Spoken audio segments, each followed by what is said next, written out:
Because I know one thing for certain is that if you do get married, you must commit yourself to that. For half a century, Cliff Richard carried a secret love. A love so deep it never faded, even as the decades rolled on. The woman he adored? She married his best friend. Then she married someone else. And when life finally brought them back together, she died in his arms. Cliff never married, never had children. He just kept singing, hiding the kind of heartbreak that could break anyone. But that was only the beginning, because years later, when he thought the worst was behind him, the BBC and police would drag his name through the dirt in front of the entire world. And even though the allegations were lies, the damage was real. It was 1971, and Cliff Richard's TV show was at the height of its popularity. That's when he invited a young Australian singer named Olivia Newton-John to perform. She walked in with that warm smile, that effortless charm, and from the very first moment Cliff felt it. Something had changed. I knew right away she was a friend for life, he would later admit. But what the world didn't know was that Cliff had fallen deeply, quietly, hopelessly in love. There was just one problem. Olivia wasn't free. She was engaged to Bruce Welch, Cliff's own bandmate and best friend from the shadows. For 5 long years, Cliff stood on the sidelines, smiling for cameras, singing beside her, while inside he was torn apart. He never told the world. He barely even told himself. And when Olivia's engagement ended, the timing was wrong again. She moved on. Cliff stayed alone. Decades passed, but the connection never broke. They sang together for over 40 years, their voices blending like they were meant for each other. In 2015, during Cliff's 75th birthday concert, they sang their duet, Suddenly, one last time, neither of them knowing it would truly be the last. 3 weeks before Olivia's death in 2022, Cliff called her. She was upbeat, kind, radiant as always. "Good day, Cliff. How are you, darling?" she said, with no trace of pain in her voice. But just days later, she was gone. Breast cancer had claimed her after 30 years of quiet battle. Cliff said he hated the word death. Instead, he told the world she had simply stopped living, because for him, speaking the truth would have been too final, too unbearable. Before the world knew him as Cliff Richard, he was Harry Roger Webb. Born on October 14, 1940, in King George's Hospital, Lucknow, British India. His first cries came in a world on fire. World War II was raging, and India was boiling with protests for independence. By the time Harry was 6, riots known as Direct Action Day tore through the streets, and British families like his began fleeing for their lives. In 1948, the empire was collapsing, and the Webbs had no choice but to leave. They didn't fly in comfort or drive away in safety. They boarded the SS Ranchi, a crowded, aging ship that became their lifeboat. For 3 long weeks, it carried hundreds of displaced families across the Indian Ocean, away from the only home they had ever known. They arrived in England, to a country still wounded from war, rationing food, shivering through winters, and offering nothing like the sunshine and spacious life they had left behind. The Webbs settled in a small house in Cheyshunt, Hertfordshire. Gone were the big rooms, the warm nights, the household help. In their place was cold, gray survival. For young Harry, this wasn't just a change, it was a shock. But that hardship planted something in him, a quiet, burning need to prove himself, to take this small, uncertain life and make it into something unforgettable. And soon, Harry Webb would vanish forever. Harry Webb was still just another boy in Britain, until a man named Harry Greatorex spotted him. Greatorex managed talent and had an instinct for what sold. He looked at Harry and said, "You need a name that sounds like rock." He wanted something solid, unshakable. "Cliff," he suggested, strong and British, like the face of a cliff that can't be moved. And then, as a nod to the wild energy of Little Richard, came Richard, just like that. Harry Webb was gone. Cliff Richard was born.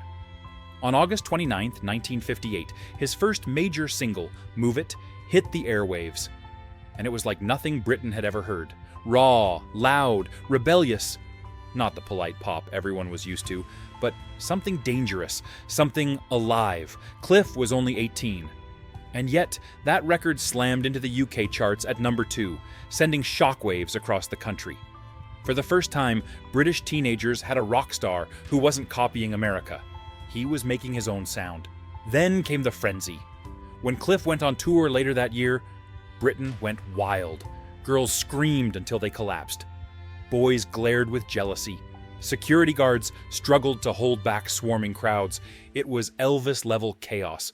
But this wasn't Memphis or Vegas. It was London, Manchester, Leeds. This had never happened in Britain before. They called it Cliff hysteria, and it was only just beginning. By 1963, Cliff Richard was untouchable. His film Summer Holiday had just premiered, and the chaos outside Leicester Square was unreal. 3,000 fans packed the streets, screaming his name, so wild that Cliff couldn't even get out of his own car. He missed his own premiere, but it didn't matter. The soundtrack hit number 1 on the UK albums chart. Before the movie even rolled out nationwide, it stayed there for 14 straight weeks. Multiple songs from the film, The Next Time, Bachelor Boy, and Summer Holiday, all stormed to number 1. Even an instrumental by The Shadows, Foot Tapper, topped the charts. Cliff wasn't just the biggest singer in Britain. He was also its most popular film star. But then came the Beatles. Beatlemania exploded like nothing the world had seen, and everyone assumed Cliff would be swept aside. The press called him yesterday's news. But in 1964, right in the heart of Beatlemania, Cliff did the unthinkable. He released 6 top 10 hits. The Beatles? Only 5. Even Paul McCartney admitted it. The Beatles left for Hamburg because Cliff had everything sewn up in Britain. And John Lennon went even further, saying, before Move It, there was nothing worth listening to in England. The competition even spilled into cinemas. Summer Holiday battled against A Hard Day's Night for box office dominance. Both broke records, but Cliff had already made history. He'd proven he could survive a British music revolution and still come out on top. June 1966. Earl's Court, London. Fans packed the arena, expecting the usual. Cliff Richard, the British Elvis, the rock star who made girls scream and the charts tremble. But that night, he didn't pick up a guitar. He walked out on stage, stood beside American evangelist Billy Graham, and told thousands of people he had become a Christian. This wasn't a quiet, private choice. It was a bold, public declaration, broadcast across the country, right in the middle of the swinging 60s, an era built on rebellion, excess, and breaking the rules. The crowd was stunned. Some fans cried, others stared in disbelief. Industry insiders panicked. Whispers began. Was this the end of Cliff's career? Booking agents backed away. Music magazines speculated who would replace him. Even Cliff himself wondered if he could stay in the spotlight without betraying his faith. He considered quitting altogether, becoming a teacher, disappearing from fame entirely. But he didn't. Cliff stayed. And in doing so, he created something completely new. He became the first major UK pop star to live openly by his beliefs and still dominate the charts. No compromises, no hiding. Later, he admitted the rock star Cliff Richard had been a facade. The confidence, fake, the swagger, an act. But after his conversion, that changed.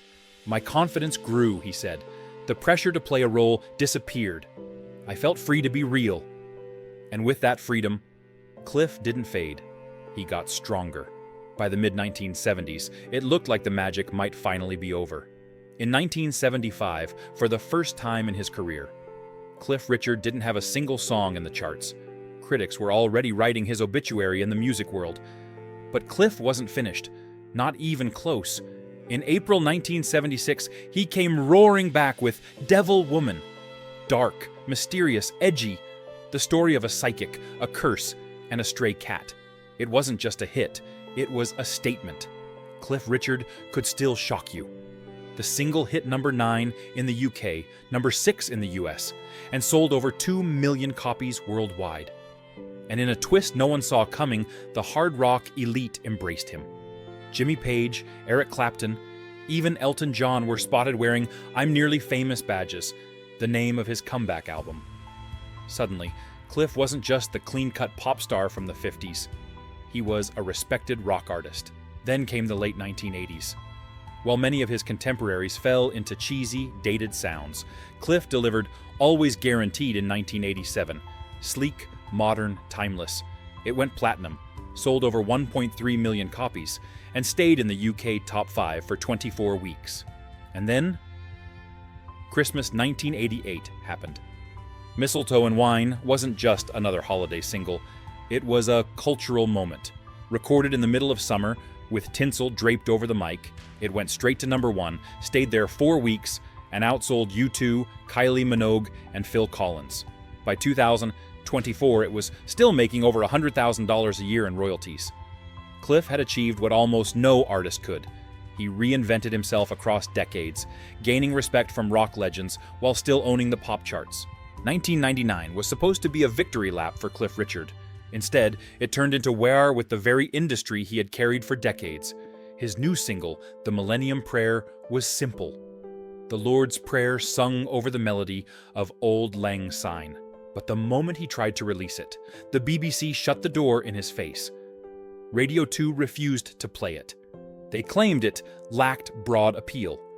Radio 1 had already blacklisted him for being too old. Virgin Radio's Chris Evans went further, saying Cliff was past it. DJs had to get special permission just to put his music on the air. It was a deliberate freeze-out. Fans were furious. They staged protests outside BBC headquarters. Newspapers accused the industry of ageism and double standards, especially since Tina Turner and Cher, both Cliff's age, were still getting heavy rotation. Cliff could have backed down. Instead, he went straight to his fans, and they answered. Without major radio play, without label muscle, without the machine behind him, the Millennium Prayer shot to #1. And not just for a week, for 3 straight weeks, ending the year as his 14th UK chart topper, exactly 40 years after his first. It wasn't just a hit, it was a rebellion. Proof that his fan base was so loyal, so determined, they could beat the system on their own. The song went platinum across multiple countries, charted across Europe, and became one of the most unlikely chart victories in British history. Cliff hadn't just won, he'd exposed the industry that tried to erase him.